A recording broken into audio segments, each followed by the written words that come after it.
Assalamualaikum warahmatullahi wabarakatuh. Nama saya Alfa Zayan bin Muhammad Zaim Ilmi.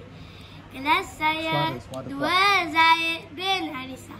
Okey, hari ini saya nak ceritakan kes kemenangan bas 3 Ipoh Perak. Korang tahu tak? Dalam tu dibawa 42 pelajar UPSI Universiti Pendidikan Sultan Idris. Okey, dalam tu bas tu ialah bas sewa yang pemandu lori yang membawa bas tu. Tahulah bas tu terjatuh macam mana, tapi dalam keadaan dalam bas tu sangat teruk lah. 15 orang meninggal dunia, 33 orang cedera dan 7 parah. Dan masih ramai lagi tak percaya dan berduka. Sedih lah sebabnya masa tu dalam pukul 1 tu kes kemenangan berlaku di Gerai Ipoh Perak. Dalam bas tu, bas sewa tu dah menjadi non-negro. Bas tu dibawa 42 pelajar UPSI dari universiti. Dia baru pergi ke universiti semula untuk sambung belajar. Tapi dalam perjalanan nak pergi ke nak balik ke nak pergi ke universiti mula, dia lepas cuti adik-adik tu dia pergi ke universiti semula untuk buat belajar semula dengan menakaji pelajaran semula. Lepas tu dalam perjalanan tu bas tu dipotong lori, lepas tu hilang kawalan dan tak ada nak break. Dengan break dia tak makan, lepas tu terbalik terus. Terbalik dia tepuk kereta azam warna merah dan satu family dalam tu. Kereta azam warna merah tu nambah masuk dalam longkang. Dia masuk dalam lompat lah. Bas tu masuk lompat juga. 15 orang meninggal dunia. Kita sebut Al-Fatihah kepada 15 orang meninggal dunia tu. Lepas tu dalam bas tu lah sangat teruk lah. Hancur habis dalam bas tu. Sebabnya yang paling sedih sekali ada bekalan makanan daripada ibu bapa mereka. Juadah hari raya. Ada macam keropok, Quran, kertas ujian, beg, buku, macam-macam lah dalam bas tu. Lepas tu ada orang dua masa yang berceritakan bahawa bas tu terbalik.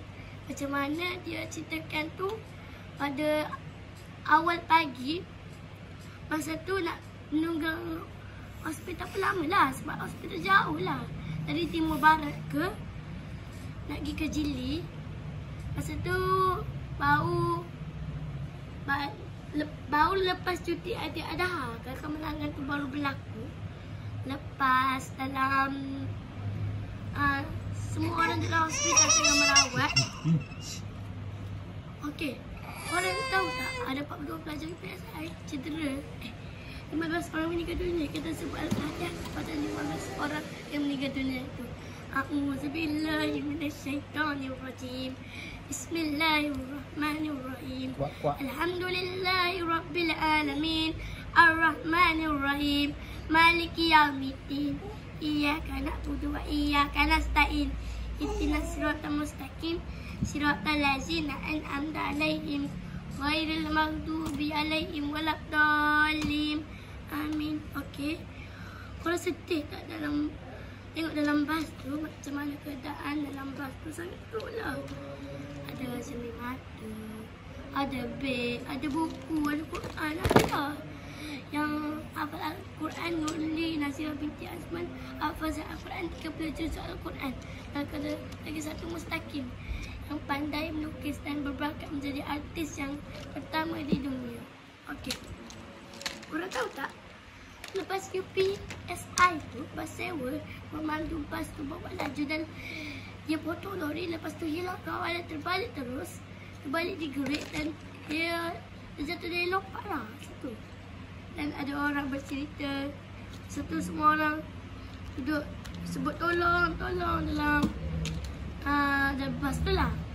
Lepas tu ada orang sebut ada darah dengan ada tersepit kaki. Bomba ambil atas sepit kaki tu 2 jam ya, lama lah. Tak menunggu hospital pun lama, dalam 3 jam, 4 jam tu.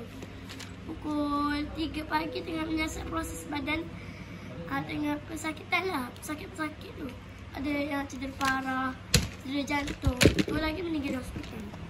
Ada yang sakit mata, ada yang patah tekuk, ada yang patah kaki, ada patah bangit. Macam lah. Lepas tu ada yang orang sesak nafas masa tu. Sebab dia abang hangit lah, ya abang hangit masa tu.